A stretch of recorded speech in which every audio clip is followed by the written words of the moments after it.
आइए स्टार्ट करते हैं आईटी का सीबीएसई सैंपल पेपर। और यहाँ पे सबसे पहले आपके पास है सेक्शन ए, जिसमें सारे के सारे ऑब्जेक्टिव टाइप क्वेश्चंस हैं। सबसे पहले आपको 6 क्वेश्चन दिए गए हैं, एम्प्लॉयबिलिटी स्किल्स हैं, जिनमें से आपको 4 अटेम्प्ट करने हैं। ठीक है? 6 के 6 एमसीक्यू यहाँ पे दिए हुए हैं, लेकिन बोर्ड एग्जाम के अंदर ज़रूरी नहीं है कि सारे के सारे एमसीक्यू ही आएँ। कुछ इसमें ट्रू फॉल्स भी आ जाते हैं, कुछ फिल इन द ब्लैंक्स भी आ सकते हैं और वन वर्ड टाइप क्वेश्चन भी आ सकते हैं। ठीक है?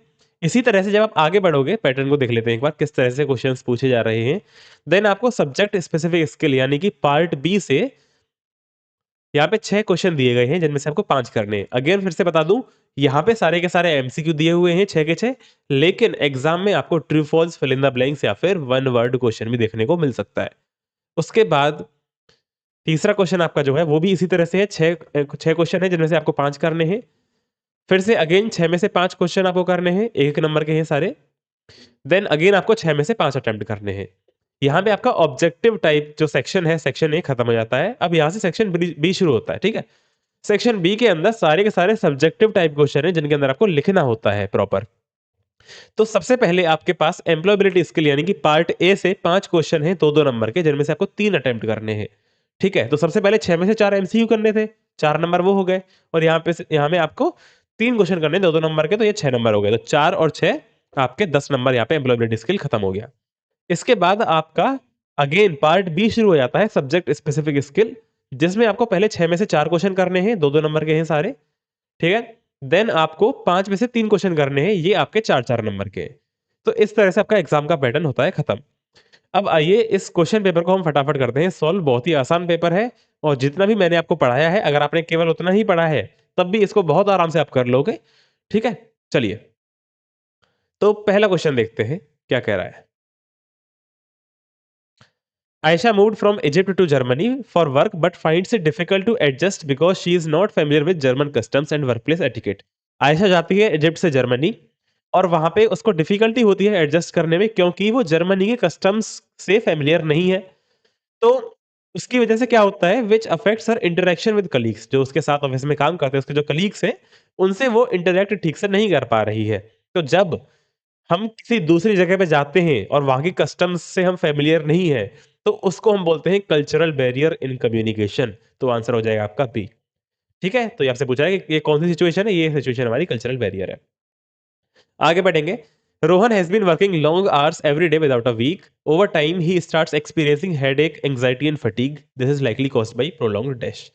तो भाई, क्योंकि वो डेली काम कर रहा है, बहुत ज़्यादा समय तक काम कर रहा है, विदाउट ब्रेक काम कर रहा है, वो ब्रेक ही नहीं ले रहा, तो इसकी वजह से उसको स्ट्रेस होगा। तभी उसको हेडेक, एंग्जायटी और फटीग हो रहा है। फटीग का मतलब क्या होता है? थकान। ठीक है? तो स्ट्रेस इसका एग्जाम्पल क्या बोलते हैं, आंसर है। When Ayaan switches on his computer, a particular software starts running automatically. जब भी वो कंप्यूटर ऑन करता है, एक सॉफ्टवेयर अपने आप चलने लग जाता है, और वो सॉफ्टवेयर जो है ना, वो सारे हार्डवेयर और बाकी के सॉफ्टवेयर को मैनेज भी करता है। सीधा सा आंसर है ऑपरेटिंग सिस्टम। आगे बढ़ेंगे। An entrepreneur must be ready to take a risk. सीधी सी बात है, रिस्क ही तो लेता है एंटरप्रेन्योर।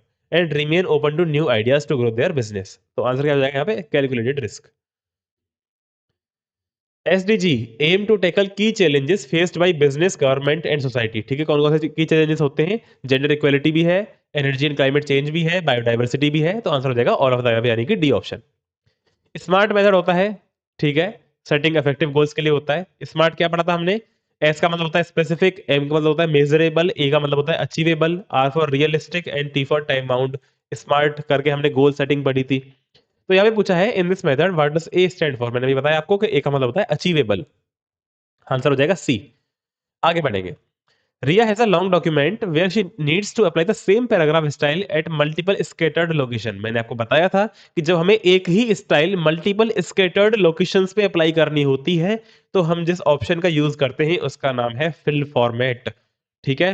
तो फिल फॉर्मेट यहाँ पे हम यूज करेंगे। She wants to avoid the repetitive task of selecting. ठीक है, ठीक है, ठीक है, ठीक है, ठीक है। Which feature should she use and how can she stop using it once she is done. तो कौन सा फीचर उसको यूज करना है, और जब वो अपना काम खत्म कर दे, तो उस फीचर को स्टॉप कैसे करना है। तो फीचर मैंने आपको बता दिया है कि उसको फिल फॉर्मेट का ऑप्शन यूज करना है। और उसको हटाने के लिए आपके पास दो तरीके होते हैं। एक होता है एस्केप का बटन आप दबा दें, ठीक है, ESC यानी कि एस्केप का बटन होता है कीबोर्ड में।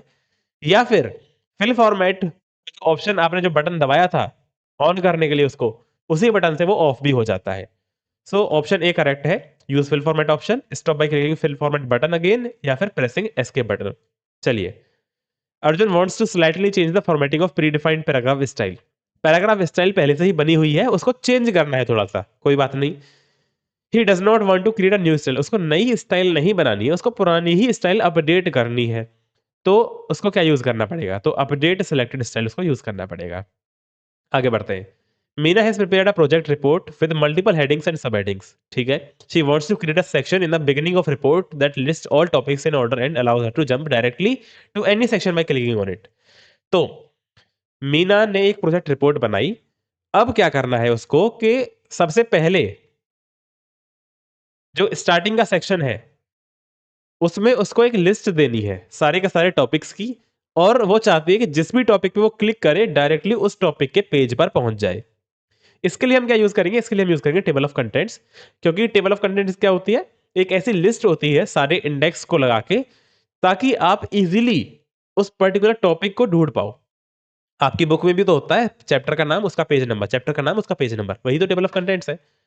अब यहाँ पे दो चीजें आती हैं। आप लोग सोचोगे कि यहाँ पे बोला है कि jump directly to any section by clicking on it, तो इसके लिए इसको हाइपरलिंक टूल यूज करना चाहिए। बिल्कुल, हाइपरलिंक का हम यूज करेंगे, लेकिन वो हाइपरलिंक हम टेबल ऑफ कंटेंट्स में ही लगाएंगे, क्योंकि उसने पूछा है कि कौन सी चीज है जिसमें लिस्ट होती है सारे टॉपिक्स की। ठीक है, अगर वो पूछता है कि टेबल ऑफ कंटेंट्स का वो कौन सा फीचर है जिसकी हेल्प से हम जंप कर सकते हैं लोकेशन पे, तब हाइपरलिंक आंसर हो जाता। लेकिन हमसे अभी पूछा जाएगा कि लिस्ट कैसे बनाएगी, तो लिस्ट बनाने के लिए टेबल ऑफ कंटेंट्स चाहिए ही चाहिए। चलिए, असर्शन रीजन टाइप क्वेश्चन है, तो असर्शन पढ़ते हैं पहले। कैल के अंदर a macro can be created as a function to perform repetitive calculation for which no predefined function exist. ठीक है, तो हम ऐसी कैलकुलेशंस करने के लिए जिनका पहले से ही फंक्शन नहीं है मैक्रो मतलब कैल के अंदर, तो उसके लिए मैक्रो का इस्तेमाल कर सकते हैं। तो भाई बिल्कुल ट्रू है स्टेटमेंट। रीजन क्या है? A function macro is written between function and end function statements. ठीक है, मैक्रो को जब हम लिखते हैं ना एज अ फंक्शन, तो फंक्शन और एंड फंक्शन नाम के दो स्टेटमेंट होते हैं, उनके बीच में लिखते हैं, जो कि एक्सेप्ट करता है आर्ग्यूमेंट्स को, ऑपरेशन को परफॉर्म करता है और रिटर्न करता है रिजल्ट को। ये भी मैंने आपको बताया था कि आर्ग्यूमेंट जैसे 5 और 7 ये हमारे दो आर्ग्यूमेंट हो गए, मतलब इनपुट वैल्यूज को ही आर्ग्यूमेंट बोलते हैं। इन पे ऑपरेशन किया उसने, क्या एडिशन यानी कि प्लस इसने ऑपरेशन किया, तो रिटर्न किया उसने रिजल्ट। रिजल्ट क्या आ गया इनका? 12, दोनों को जोड़ के। फंक्शन का काम यही होता है, वैल्यूज देना, ठीक है, फंक्शन को परफॉर्म करेगा कैलकुलेशन और रिजल्ट को हमें प्रोवाइड कर देगा। सही बात है, रीजन भी ट्रू है, असर्शन भी ट्रू है, और रीजन बिल्कुल सही से एक्सप्लेन कर रहा है असर्शन को, तो आंसर हो जाएगा A. Next, a teacher wants to prepare a summary report in Calc by calculating the average marks of students from two different spreadsheet files. तो एक टीचर है जो कि एक समरी रिपोर्ट बनाना चाह रहा है कैल्क के अंदर। बच्चों के एवरेज मार्क्स वो स्टोर करेगा दो अलग अलग फाइल्स से, xa.ods एंड xb.ods। तो कौन सा फीचर से यूज करना चाहिए? एक बात समझना यहाँ पे, आपने कंसोलिडेशन नाम का एक फीचर पढ़ा होगा, जिसमें आप अलग अलग शीट से डेटा उठा के एक शीट में कंबाइन करते थे और उसकी समरी भी आप बना सकते थे। लेकिन यहाँ पे क्या हो रहा है कि अलग अलग फाइल है हमारे पास। कंसोलिडेशन हम तब करते हैं जब हमारे पास एक ही फाइल के अंदर दो शीट है।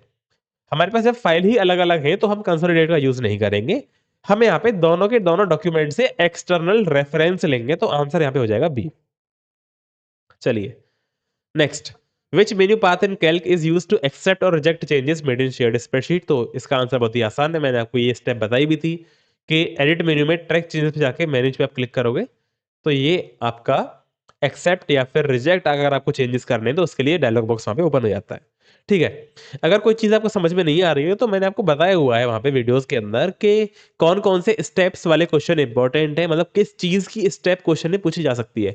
क्योंकि स्टेप्स का बड़ा चक्कर है, आप लोग बहुत कंफ्यूज रहते हो कि क्या याद रखना है क्या याद नहीं रखना है। देखो सीधा सा मैंने बताया हुआ है कि स्टेप्स जो मैं बता रहा हूँ वीडियोस के अंदर वन शॉट के अंदर वो आपको याद रखनी है, बाकी आप बेशक छोड़ सकते हो। Rahul wants to generate a table of contents in his LibreOffice Writer. ठीक है, टेबल ऑफ कंटेंट बना रहा है। When he inserts the table of content it appears empty. जब भी वो टेबल ऑफ कंटेंट को क्रिएट करता है, इंसर्ट करता है, वो खाली मिलती है उसे, यानी कि उसके चैप्टर्स के नेम उसमें है ही नहीं। तो क्या मोस्ट लाइकली रीजन हो सकता है? पहला, he did not protect the table of content against manual changes. अगर ये वाला फीचर उसने नहीं किया हुआ था on, protecting against manual changes वाला, तो वो एडिट कर पाता अपनी टेबल ऑफ कंटेंट्स को। इसका मतलब ये नहीं है टेबल ऑफ कंटेंट खाली ही मिलती है उसको। तो ये आंसर तो नहीं हो पाएगा। Then he forgot to apply heading style, heading 1, heading 2। हाँ, ये हो सकता है कि उसने हेडिंग स्टाइल ही अप्लाई करना भूल गया वो, कि चैप्टर नेम पे हेडिंग 1 लगानी है, टॉपिक पे हेडिंग 2 लगानी है, सब टॉपिक पे हेडिंग 3 स्टाइल अप्लाई करनी है। अगर उसने ये नहीं किया तो टेबल ऑफ कंटेंट्स बनेगी ही नहीं, एम्प्टी टेबल निकलेगी। तो आंसर हो जाएगा इसका B. Next, during an audit, it is observed that employees are sitting for long hours with poor posture and the computer screens cause glare. Which hazard are most relevant here? तो जो employees हैं वो chairs पे बैठे हैं बहुत लंबे समय तक और उनका पोस्चर भी ठीक नहीं है। दूसरी बात, कहीं से रिफ्लेक्शन आ रहा है जिसकी वजह से वो कंप्यूटर स्क्रीन पे भी क्लियर प्रोड्यूस हो रहा है। तो यहाँ पे कौन सा हजार्ड हमें देखने को मिल रहा है? इस हजार्ड को हम बोलते हैं एर्गोनॉमिक हजार्ड। एर्गोनॉमिक हैज़ार्ड क्या है कि आप ठीक से काम नहीं कर पा रहे हो, ठीक से बैठ नहीं पा रहे हो, उसकी वजह से जो आपको प्रॉब्लम्स होती है, वो एर्गोनॉमिक्स के अंदर कवर होती है। ठीक है? तो आंसर हो जाएगा इसका B, ergonomic and health hazard. Next, in a database table if more than one field is used together to uniquely identify a record.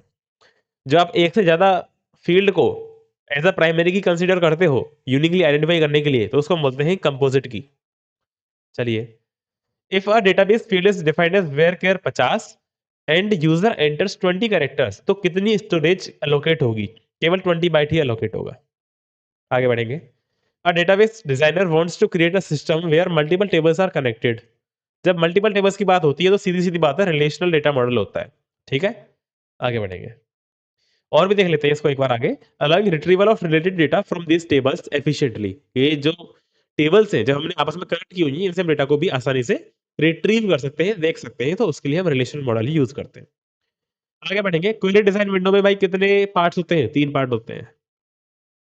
Next, templates dialogue box को ओपन करने के लिए कंट्रोल शिफ्ट एन का हम use करते हैं। Next, Rohit analyse करता है sales data spread across 4 different sheet in LibreOffice Calc. Calc के अंदर 4 शीट है, यानी कि एक ही फाइल के अंदर मेरे पास 4 शीट है जिनमें सेल्स का डेटा है। He wants to combine the data into a single sheet to identify overall trends and relationship. देखो, जब मैंने आपको कंसोलिडेशन पढ़ाया था ना, तो उसके अंदर प्रॉपर यही डेफिनेशन आपको लिखवाई थी कि कंसोलिडेट की हेल्प से हम ट्रेंड्स एंड रिलेशनशिप्स को आइडेंटिफाई कर सकते हैं। तो ये बात देख के ही आपके दिमाग में आना चाहिए कि हमने कंसोलिडेट ऑप्शन इसके बारे में पढ़ा था। चलिए, तो आंसर आपका यहाँ पे ही वैलिड हो जाता है, बी ऑप्शन। लेकिन फिर भी हम क्वेश्चन को आगे पढ़ेंगे।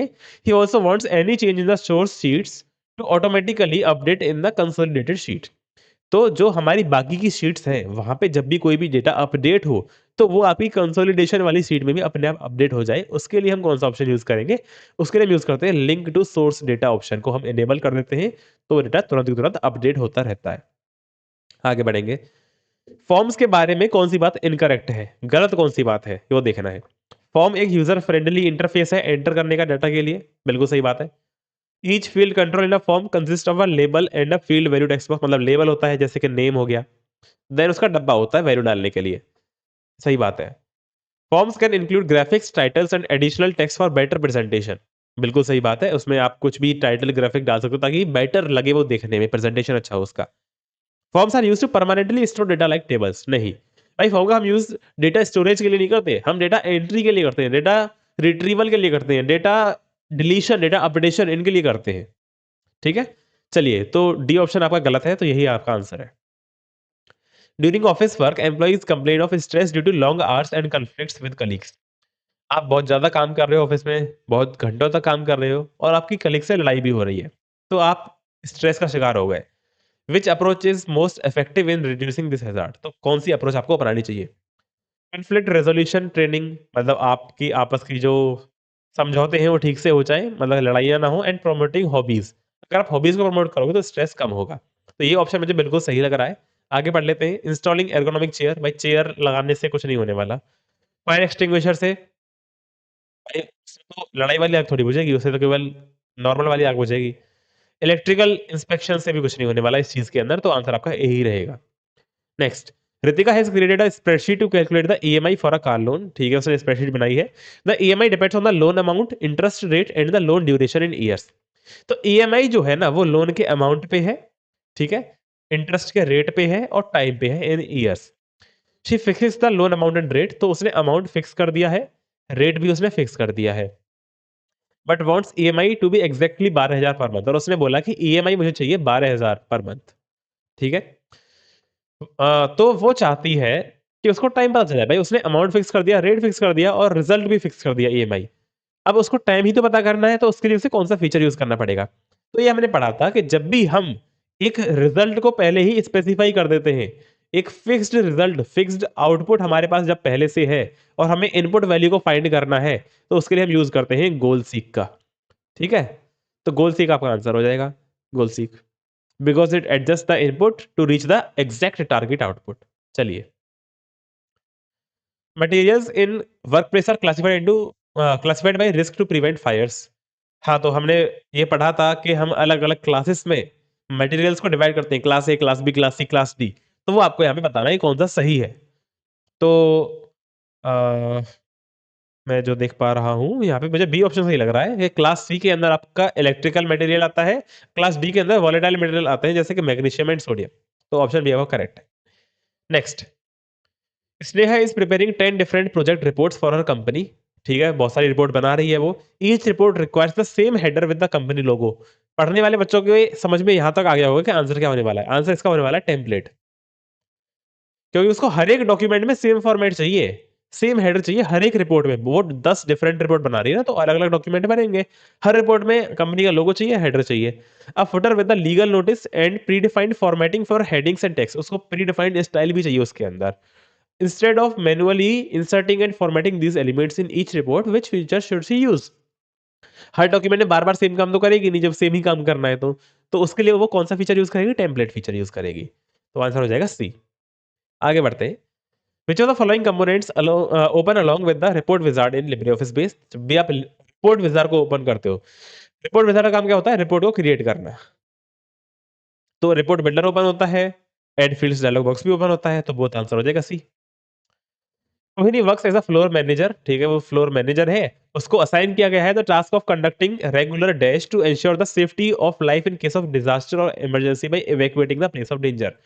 तो जब भी फ्यूचर में कभी इमरजेंसी आ गई, तो उसके लिए जगह को इवैक्यूएट कराना पड़ता है। इवैक्यूएट यानी कि लोगों को निकाल के ले जाना और एक सेफ प्लेस पे जाकर इकट्ठा कर देना। तो उसकी उसको जिम्मेदारी दी जाती है। तो उसको बार-बार रेगुलरली क्या करना पड़ेगा उसके लिए? उसको रेगुलर ड्रिल्स करने पड़ेंगे, ठीक है? या फिर मैं कहूँ तो मॉक ड्रिल्स करने पड़ेंगे जिनको हम बोलते हैं, या फिर हम कहें इवैक्यूएशन ड्रिल्स, ठीक है? तो आंसर है आपका C. Ramesh notices that a colleague has slipped and sustained a serious injury at work. ठीक है, किसी उसके कलीग को सीरियस इंजरी हो गई है, वो गिर गया है। तो उसको क्या सीक्वेंस ऑफ एक्शन करना है? सबसे पहले क्या करेगा, फिर क्या करेगा, फिर क्या करेगा, वो आपको बताना है। अटेंड टू इंजर्ड पर्सन, जिसको चोट लगी है उसके पास जाए, देन सुपरवाइजर को इन्फॉर्म करे, देन उसको हेल्प करे, असिस्ट करे सुपरवाइजर को। सही बात है, इसमें कोई दिक्कत नहीं लग रही है मुझे। दूसरा ऑप्शन कह रहा है रिपोर्ट टू द सुपरवाइजर, पहले सुपरवाइजर के पास जाए, देन इंजर्ड पर्सन के पास जाए। नहीं, ये तो गलत है भाई, सबसे पहले उस इंजर्ड के पास जाना चाहिए। सबसे पहले सुपरवाइजर को ही असिस्ट कर दे, ये भी गलत है, पहले इंजर्ड पर्सन के पास जाना है। माइनर इंजरी को इग्नोर करके अपना काम कंटिन्यू करे, ये भी गलत है। तो ए ऑप्शन आपका करेक्ट हो जाएगा। आगे बढ़ेंगे। Sonia works in a busy office where if broken glass and clutter are common. तो भाई वहाँ पे कुछ ना कुछ बिखरता रहता है, ग्लास टूट जाता है, ठीक है, क्लटर यानी कूड़ा कचरा ऐसे ही मतलब बिखरा रहता है, ये कॉमन चीजें हैं। तो सेफ और प्रोडक्टिव वर्कप्लेस के लिए उसको क्या कॉम्बिनेशन ऑफ एक्शन अपनाना चाहिए? Clean her own work station, अपनी जगह खाली करे, मतलब साफ रखे, सॉरी, ठीक है। फॉल्टी लाइट्स की रिपोर्ट दे वहां पे जाके, जहां भी ये चीजें रिपोर्ट करनी होती हैं। Leave spills for cleaning staff, cleaning staff के लिए जो भी चीज उसने गलती से उससे बिखर गई, उसको वहीं छोड़ दे कि सफाई वाले साफ कर देंगे, मैं नहीं कर रही। तो यहाँ पे थोड़ा मुझे डाउट लग रहा है कि भाई दूसरों के लिए वो काम नहीं छोड़ना है, जो काम आपने किया है वो काम आपको ही तुरंत साफ करना है। ठीक है, तो ये पॉइंट मैं थोड़ा सा अभी के लिए कंसिडर नहीं कर रहा। ठीक है, clean her work station, clear spaces around machines, immediately clean spills, report faulty lighting. इसमें सारे पॉइंट मुझे अच्छे लग रहे हैं, तो मैं ये इसको अभी के लिए आंसर लेके चल रहा हूँ। Focus only on her own desk, अपने ऊपर ही ध्यान दे बस। Ignore common areas and wait for maintenance to fix lighting, मतलब वेट करे कि भाई लाइटिंग फिक्स कर देंगे लोग जाके, तो ये भी गलत है।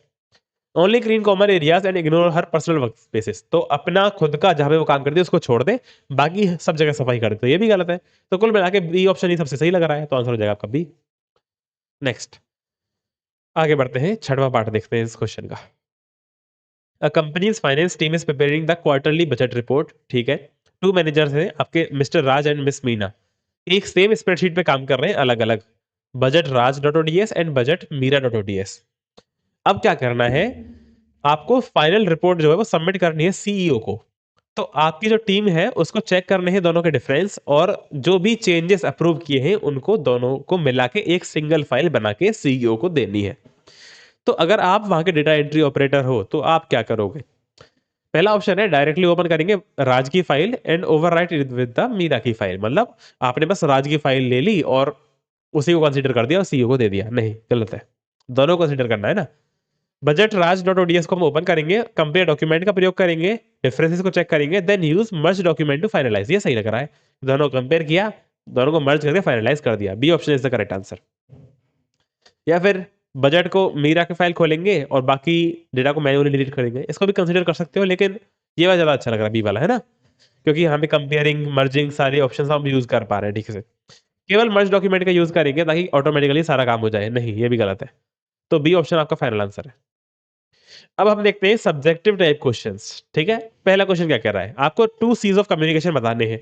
मैंने आपको 7 सीज़ ऑफ कम्युनिकेशन पढ़ाए थे, ठीक है? क्या होता है? क्लियर, कंसाइज़, कॉन्क्रीट, ये सारे कंप्लीट, सारे सी आपको कम्युनिकेशन में ध्यान देने होते हैं। तो एक्सप्लेन आपको 2 करने हैं। आई थिंक आप कर देंगे, लेकिन फिर भी आपको एक बार आंसर की मैं दिखा देता हूँ। जैसे यहाँ पे दिया हुआ है, क्लियर है, always say clearly but and what you want to say, यानी कि जो भी आप कहना चाहते हो वो क्लियरली बात कहो। कंसाइज होना चाहिए, सिंपल लैंग्वेज में, और वही कहिए जो आपको रिक्वायर्ड है बोलना। तो ये सारे सी मैंने आपको बहुत ही अच्छे से पढ़ाए थे। 2 आपको यहाँ पे एक्सप्लेन करने हैं 2 नंबर के लिए।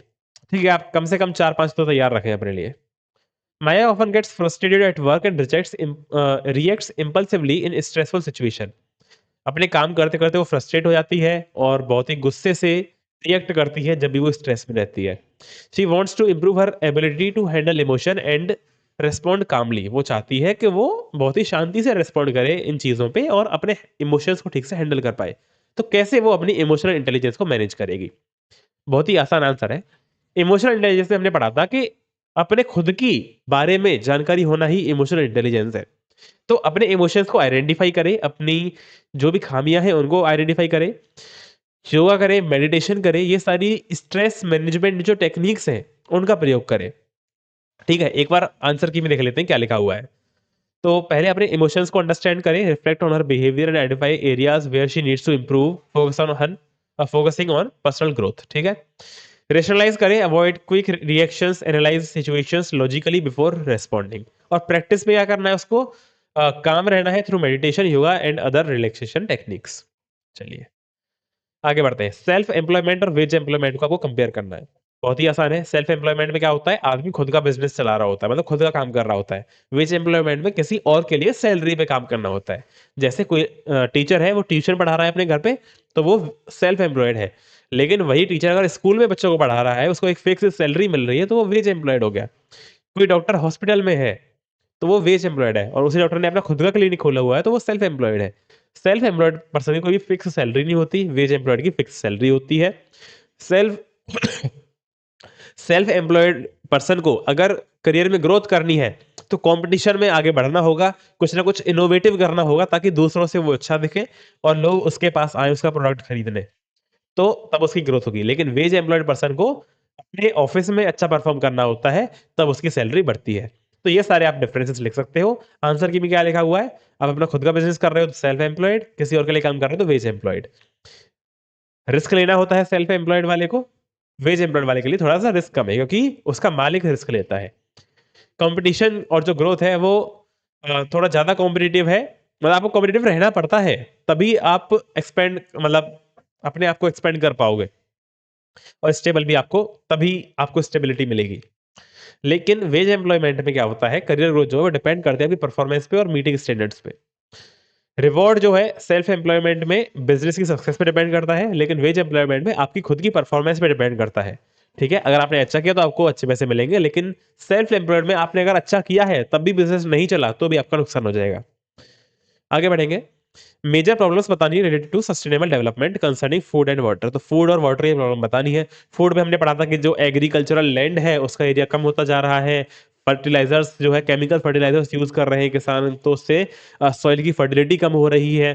ठीक है। वाटर में हमने क्या पढ़ा था कि हम फ्रेश वाटर पहले पीते थे, लेकिन अब हम उसी में कचरा फेंक देते हैं, जिससे कि ड्रिंकिंग वाटर जो है वो बहुत साफ रहा नहीं है, और वो दिन ज़्यादा दूर नहीं है कि हमें पीने के पानी की भी दिक्कत होने लगेगी। ठीक है। तो ये सारी प्रॉब्लम्स हमने पढ़ी थी, एक बार फिर से देख लेते हैं। फूड में हमने पढ़ा कि हमने यूज किया लैंड का फॉर नॉन एग्रीकल्चरल पर्पसेस, जिससे कि फर्टाइल सॉइल का एरिया कम हो गया, जिससे हम व्हीट और राइस करते थे। ओवर यूज किया हमने केमिकल फर्टिलाइजर्स का, जिससे कि सॉइल के न्यूट्रिएंट्स डिप्लीट हो गए और कंटेमिनेशन भी हो गया सॉइल का। वाटर में क्या होता है कि हम फ्रेश वाटर लेते थे रिवर्स और पॉन्ड से, जिसको हम ड्रिंकिंग एंड क्लीनिंग का यूज करते थे, लेकिन इसमें हम गार्बेज फेंकते हैं, जिससे उसका भी कंटेमिनेशन हो जाता है। पॉल्यूशन से क्या होता है, शॉर्टेज ऑफ क्लीन वाटर हो रही है for human consumption in the future.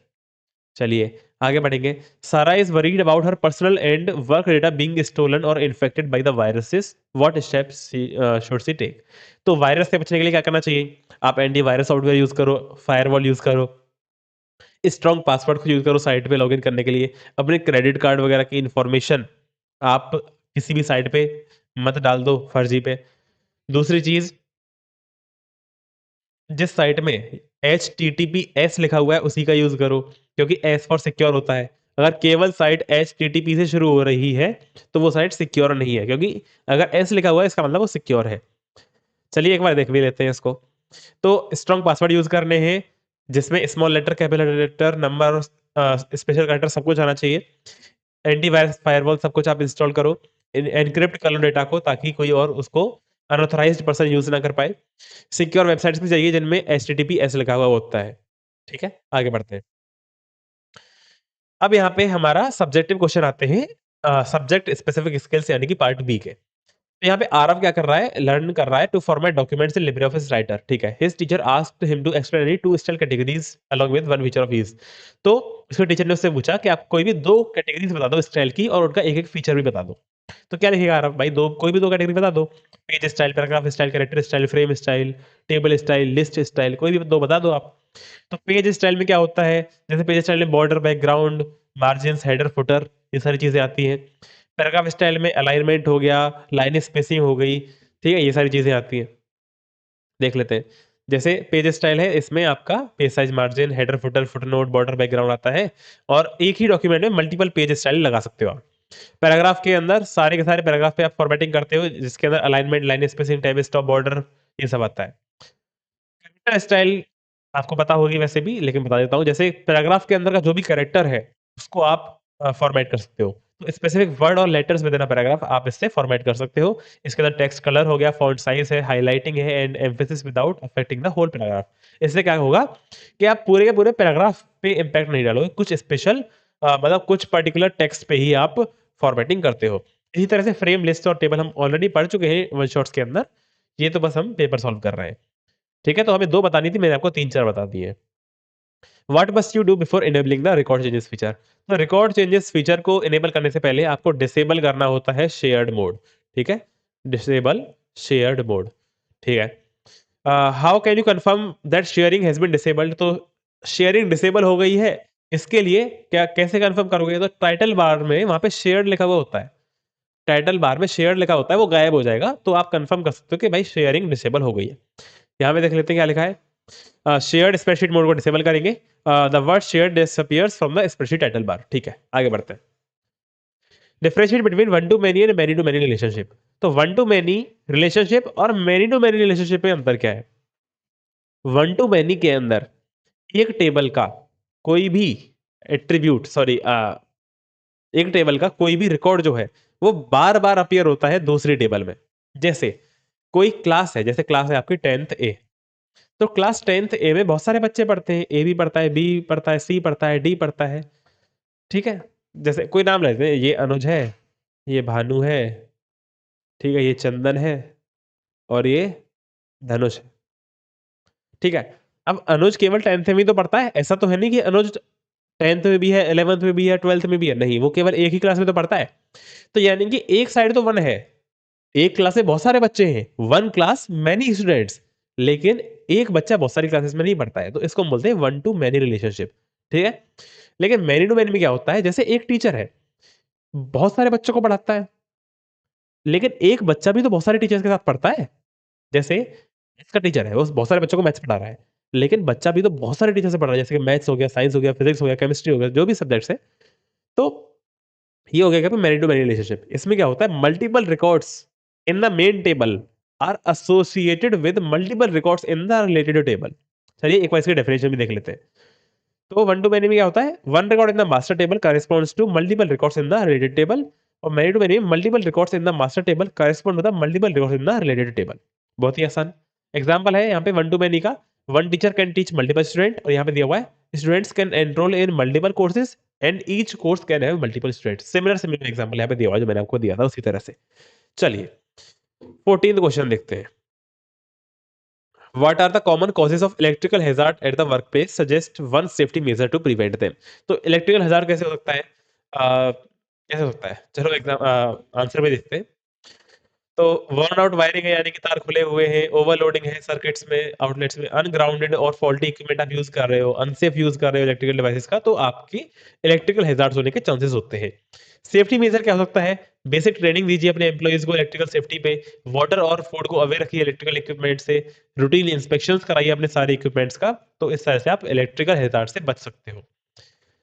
Macro क्या होता है, और 2 रियल लाइफ सिचुएशन बतानी है जहाँ पे आप मैक्रो का यूज़ करते हो। किसी भी टास्क को अगर हमें बार-बार रिपीट करना पड़ता है, तो उसके लिए मैक्रो यूज़ करते हैं। ठीक है? चलिए देखते हैं। तो मैक्रो एक सिंगल इंस्ट्रक्शन है that executes a set of instructions. यहाँ पे अब रियल लाइफ यूजेस की बात करें, तो preparing a monthly sales report where the same formatting and calculations are applied every time. यानी कोई हम ऐसी रिपोर्ट बना रहे हैं जहाँ पे हमें सेम फॉर्मेटिंग और कैलकुलेशन बार-बार करनी पड़ती है, तो उसके लिए हम मैक्रो का यूज़ कर सकते हो। एक और एग्जांपल है, आपको अगर अटेंडेंस शीट बनानी होती है बार-बार और सेम फ़ॉर्मूलाज़ को यूज़ करना होता है, सेम फॉर्मेटिंग को यूज़ करना पड़ता है, तो उसके लिए आप मैक्रो का यूज़ कर सकते हो। ठीक है, आगे बढ़ते हैं। चलिए, while inspecting a machine, Rohan notices a colleague stuck to a live wire, what steps should Rohan follow to safely rescue the victim? तो जब भी वो मशीन को इंस्पेक्ट कर रहा था रोहन, तो उसने देखा कि उसका एक कलीग तार से चिपक गया है। उसको इलेक्ट्रिकल शॉक लगा है, वो चिपक गया है तार से। तो उसको क्या करना चाहिए रेस्क्यू करने के लिए? सबसे पहले तो वो सर्किट को बंद करे, जहाँ से भी स्विच है उसका, उसको बंद कर दे, और अगर बंद नहीं कर पा रहा है, कोई लकड़ी की चीज़ ले और उस लकड़ी की चीज़ से उसको हटाए। ये तो अगर आप ये तो आपने सुना भी होगा, ये तो जनरल चीज़ है, आपको पता होनी चाहिए कि आपको कैसे बचाना होता है किसी को इलेक्ट्रिकल शॉक से। आप कोई भी आयरन वगैरह का, किसी मेटल का पदार्थ यूज़ ना करें इसको हटाने के लिए, केवल आपको लकड़ी का ही चीज़ें इस्तेमाल, जो भी इंसुलेटर मटेरियल हो, जो कंडक्टर नहीं है, उसको यूज़ करना है आपको। ठीक है? चलिए, तो डायरेक्टली उसको टच नहीं करना विक्टिम को, स्विच ऑफ कर दिया इलेक्ट्रिक सर्किट को, या फिर वुडन स्टिक का यूज़ करें, प्रोडक्टिव इक्विपमेंट का यूज़ करें, और इमरजेंसी सर्विस 108 को आप कॉल करें। आगे बढ़ते हैं। अगला क्वेश्चन, अब publishing company is designing an e magazine in LibreOffice Writer. ठीक है, राइटर में वो एक मैगजीन बना रहे हैं। The editor wants to insert images of articles and advertisement in such a way that the layout looks attractive and professional. तो वहां पे वो इमेजेस भी इंसर्ट कर रहे हैं आर्टिकल्स के साथ साथ। तो इमेजेस की जब हम बात करते हैं, तो आपको याद आनी चाहिए वो सारी चीजें जो हमने पढ़ी थी। तो जब भी वो काम कर रहे हैं, उनको कुछ चैलेंजेस फेस हो रहे हैं। In one article to images overlap and only part of the required picture is visible. तो दो इमेजेस एक के ऊपर एक आ रहे हैं, तो इससे कोई प्रॉब्लम आ रही है। For the cover page the editor wants the main image to stay fixed in the centre no matter how much text is added और रिमूव्ड। कवर पेज के लिए जो मेन इमेज है वो सेंटर में रहना चाहिए। हो जाएगा। Another section, the designer wants text to flow smoothly around the images so that the page looks balanced. एक और सेक्शन में टेक्स्ट जो है वो स्मूथली फ्लो होना चाहिए पिक्चर के आसपास, ताकि पेज जो बैलेंस लगे थोड़ा। चलो ये सब तो थ्योरी होगी, अब क्वेश्चन देखते हैं सीधा।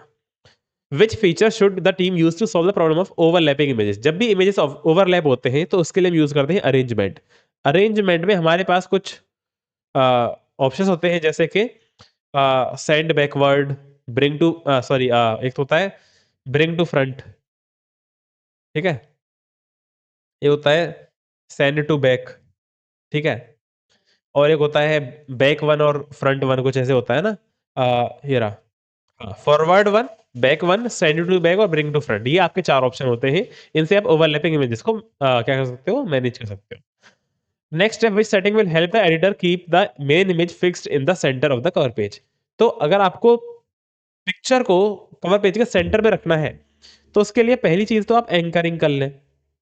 एंकरिंग से क्या होगा कि आपका जब एंकर पॉइंट उसी पेज पे रहेगा तो आपका इमेज वहीं पे रहेगा। ठीक है। दूसरी चीज आप अलाइनमेंट का यूज करें, आप सेंटर अलाइनमेंट करते हैं उसका तो बिल्कुल बीच में रहेगा। देन आपका है which positioning option will make the text flow smoothly around the image in the article. तो आर्टिकल में पिक्चर के आसपास सारा का सारा टेक्स्ट रहे, जैसे कि यहाँ पे पिक्चर है और जैसे ये आपकी पूरी पिक्चर है तो इसके आसपास ऐसे ऐसे ऐसे ऐसे पूरा टेक्स्ट लिखा रहे। तो इसके लिए आप यूज करोगे टेक्स्ट रैपिंग। बहुत ही अच्छे से मैंने आपको चार के चारों फीचर बताए थे, टेक्स्ट रैपिंग, अरेंजमेंट, अलाइनमेंट और एंकरिंग। ठीक है। चलिए, which arrangement tool should be used to ensure that advertisement image appears above all the elements। तो सबसे ऊपर होना चाहिए एडवर्टाइजमेंट का इमेज। तो उसके लिए आप यूज करोगे ब्रिंग टू फ्रंट। ठीक है। ब्रिंग टू फ्रंट से क्या होता है, सबसे ऊपर आ जाता है आपका इमेज। चलिए आगे बढ़ते हैं। Consider the table given below and answer the questions that follow. ठीक है।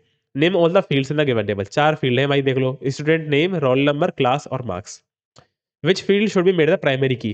भाई रोल नंबर को हम प्राइमरी की बना देंगे क्योंकि ये यूनिक है और कभी भी रिपीट नहीं करेगी। ऑल्टरनेट की है क्या, बिल्कुल। वैसे तो ऑल्टरनेट की कोई यहाँ पे है नहीं देखा जाए तो, क्योंकि कोई और ऐसी वैल्यू है नहीं कि जो कभी रिपीट नहीं करेगी, क्योंकि मार्क्स भी रिपीट कर सकते हैं, दो बच्चों के सेम मार्क्स होते हैं। दो बच्चे एक क्लास में पढ़ सकते हैं, जैसे कि ये 10th में है, ये भी 10th में है। दो बच्चों का नाम भी सेम हो सकता है, लेकिन फिलहाल यहाँ पे कोई भी नाम दो बच्चों का सेम है नहीं। तो हम कह सकते हैं कि क्योंकि अभी तक कोई भी चीज रिपीट हुई नहीं है तो इसको हम ऑल्टरनेट की बोल सकते हैं, स्टूडेंट नेम को। एक्सप्लेन हाउ प्राइमरी की डिफर्स फ्रॉम अ फॉरेन की विद एन एग्जांपल। अरे प्राइमरी की का काम होता है किसी भी रिकॉर्ड को यूनिकली आइडेंटिफाई करना, और फॉरेन की का काम होता है दो टेबल्स के बीच में रिलेशनशिप क्रिएट करना। प्राइमरी की कभी भी रिपीट नहीं करेगी, फॉरेन की रिपीट कर सकती है। प्राइमरी की आ, और फॉरेन की हेल्प से हम टेबल्स को आपस में कनेक्ट करते हैं, और तो कोई मुझे डिफरेंस दिख नहीं रहा। एक बार देख लेते हैं। तो आ, आ गया ये रहा। सो डेफिनेशन है, a field that uniquely identifies a row in a table primary key है, और फॉरेन की होता है a field in one table that refers to the primary key of another table. जो दूसरी टेबल की primary की से जिस फील्ड को हम रेफर करते हैं वो हमारी रिलेटेड टेबल के अंदर फॉरेन की कहलाती है। ये यूनिकनेस इंश्योर करता है, ये रिलेशनशिप बनाता है। जैसे कोई बुक्स टेबल है, उसमें बुक टाइटल हमारा प्राइमरी की हो गई, और जैसे यहाँ पे पब्लिशर हो गया बुक्स के अंदर referring to publisher ID in the publisher table. इसको छोड़ो, कोई और एग्जांपल हम देते हैं। जैसे यहाँ पे रोल नंबर है, इस टेबल में वो प्राइमरी की है। कोई और दूसरी टेबल होती है, जिस टेबल का नाम था लाइब्रेरी, उस टेबल में जैसे सीरियल नंबर आ गया, देन आपका रोल नंबर आ गया, देन आ गई बुक इश्यूड। ठीक है। तो आपका यहाँ पे रोल नंबर आपका ये बन गया प्राइमरी की, सॉरी फॉरेन की आपका रोल नंबर बन गया, और सीरियल नंबर आपका यहाँ पे प्राइमरी की हो गया। ठीक है। तो जो की मेन टेबल में प्राइमरी की है वो दूसरी टेबल में फॉरेन की बोली जाती है। आगे बढ़ेंगे। Musculoskeletal problems affect different parts of body like neck, back, chest, arms, shoulder and feet। ठीक है। These problems happen due to wrong posture or uncomfortable chairs while working on a computer। ठीक है। तो आपको चार तरीके बताने हैं to avoid this problem। क्या आप तरीके हैं, बहुत ही आसान है। आपकी जो मॉनिटर की स्क्रीन है वो बिल्कुल आंखों के सामने होनी चाहिए, ऊपर नीचे नहीं होनी चाहिए। ठीक है। आपका बैठने का ये थोड़ा स्पेशियस होना चाहिए, थोड़ा स्पेस होना चाहिए ताकि आप फैल फूट के आराम से काम कर सको। ठीक है। कीबोर्ड बिल्कुल आपके कीबोर्ड जो है ना वो गैप के साथ होना चाहिए। ऐसा नहीं कि या तो मॉनिटर पे चिपक रहा है, अगर मॉनिटर पे ही बिल्कुल कीबोर्ड रखा हुआ है तो आपको बिल्कुल ऐसे घुस के काम करना पड़ेगा, बिल्कुल ऐसे मॉनिटर के पास जाके। ठीक है। और क्या कर सकते हैं हम, थोड़ा थोड़ा हमें बीच में रेस्ट भी लेना चाहिए ताकि हमारा थोड़ा हमें हमारी बॉडी को थोड़ा रिलैक्सेशन मिले। ठीक है। तो काम करते करते बीच में कुछ सेकंड से कुछ मिनट्स का आपको रेस्ट भी लेना चाहिए। तो एक बार देख लेते हैं, मैंने चार तरीके वैसे आपको बता दिए हैं, लेकिन एक बार इसमें देख लेते हैं।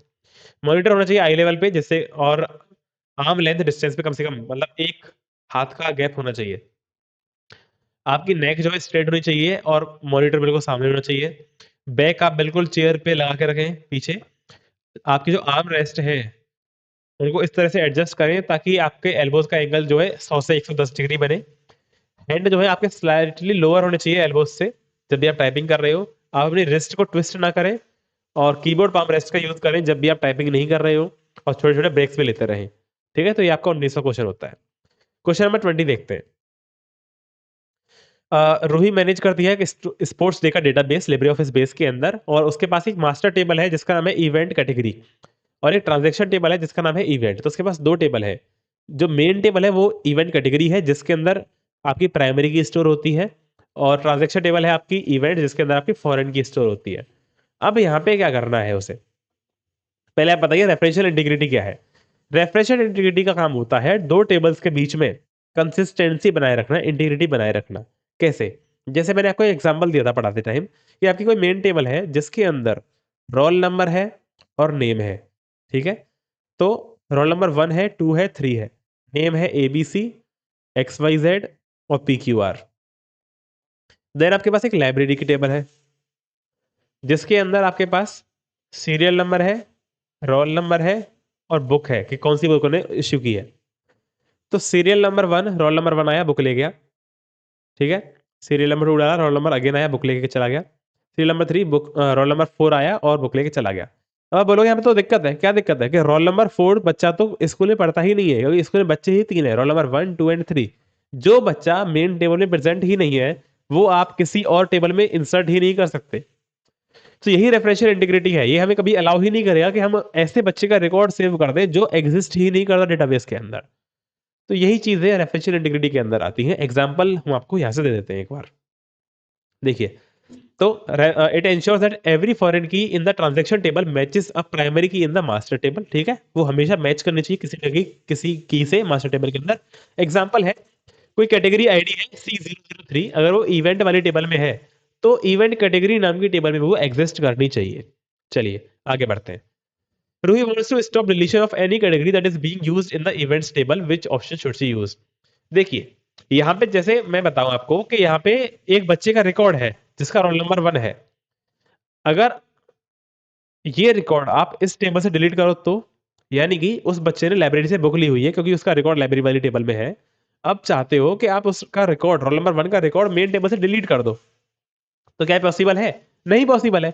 जिस बच्चे ने अभी लाइब्रेरी का रिकॉर्ड क्लियर नहीं किया है, तब तक आप उसका नाम कैसे काट सकते हो स्कूल से? पहले उसकी सारी चीज़ें क्लियर करनी पड़ेंगी आपको। उसी तरह से वो कह रहा है कि जो भी चीज़ें आपकी इवेंट टेबल में हैं, उनको आप इवेंट कैटेगरी टेबल से डिलीट मत होने दीजिए।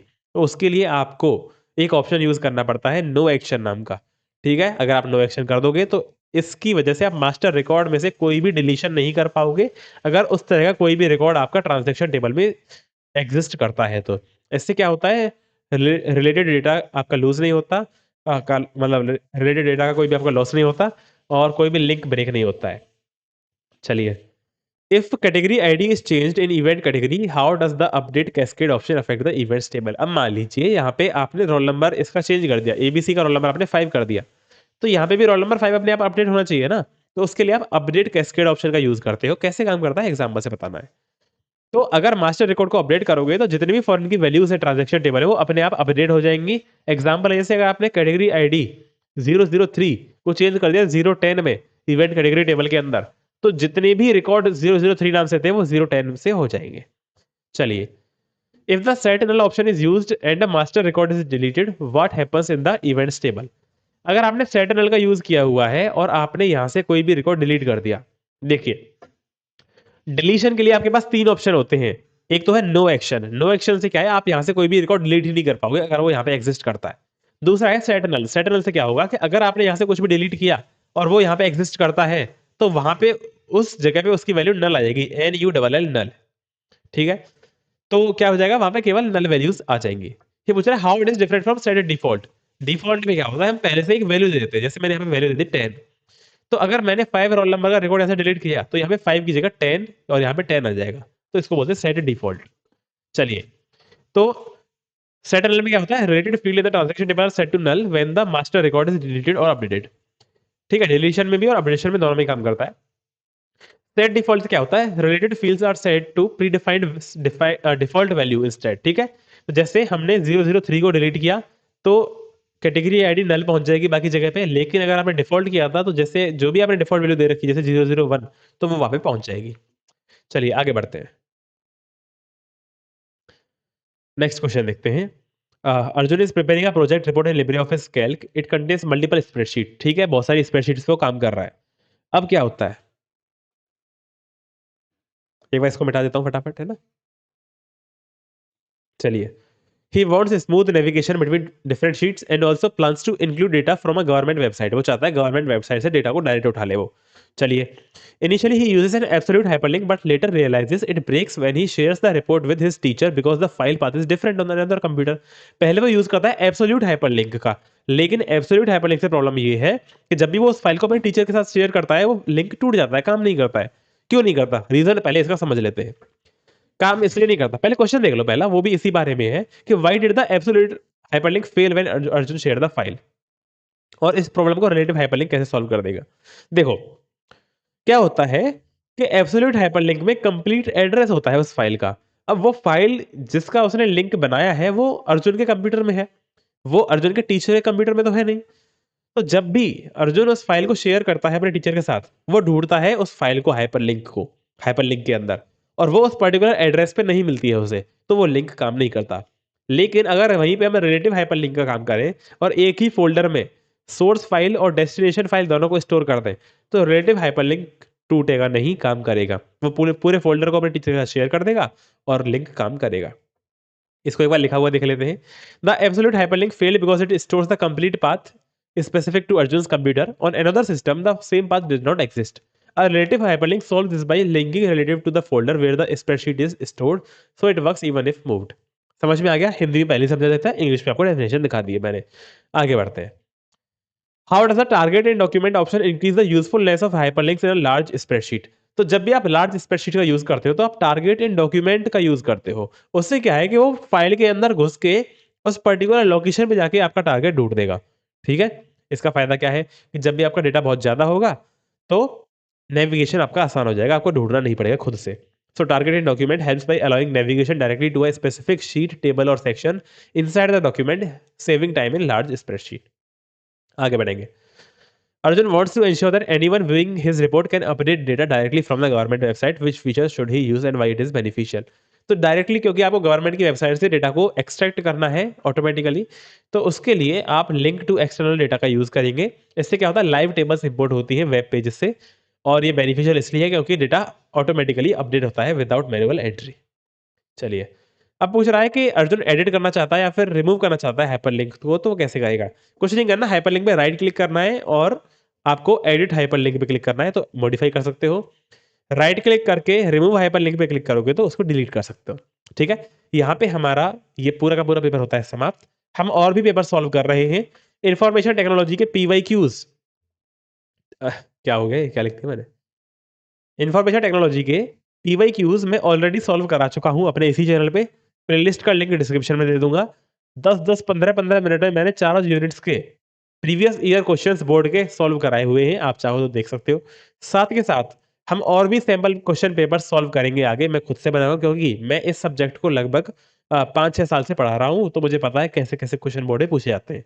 तो मैं खुद से भी सेम पेपर बनाऊंगा, और मेरे वादा है कि आपको ज़्यादातर क्वेश्चंस मेरे पीवाईक्यूज़ तो खैर बोर्ड के ही हुए, मेरे सैंपल क्वेश्चन पेपर से आपको ज़्यादातर क्वेश्चंस देखने को मिल जाएँगे। तो आप हमारे साथ जुड़े रहिए, आपको बहुत ही फ़ायदा होगा। Okay, thank you.